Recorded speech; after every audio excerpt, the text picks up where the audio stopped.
High school football camps will kick off in just a couple of weeks, but many schools are dealing with a problem once the season arrives. Reagan DeTrolio live at Kickapoo High School to tell us about the shortage of referees and how it's being dealt with. Reagan, good morning.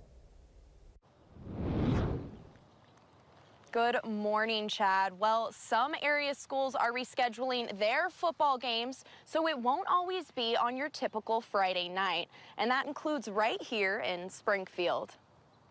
We're really close to being into some major issues with having to cancel games. Springfield Schools Athletic Director Josh Scott says they're having to move games already for the fall season. Each one of our programs across the 5 high schools, I have at least one Thursday night game. Dan Murphy with the Southwest Missouri Officials Association says they have no choice but to switch up schedules. It takes 3 good years of good football to get a guy ready for a varsity game.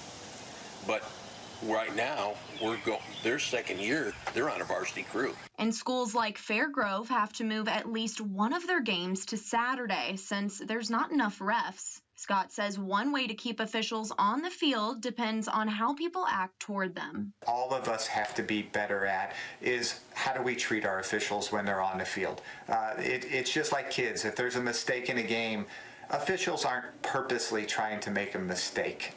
There's human error in all levels of sport and competition. He says if you go to a game, just enjoy it. Try and allow them to have a fun experience as they're giving back to our kids. Because here's the problem. Without officials, we're just having glorified scrimmages. And the Fairgrove athletic director told me that his team, for week 1, his team is playing on Saturday evening. And then if you would like to become a referee, you can go ahead and contact Dan Murphy with the Southwest Missouri Officials Association. We have that information in this story on our website. But for now, live at the Kickapoo High School football field, I'm Reagan DeTrolio, KY3 News. Reagan, thank you.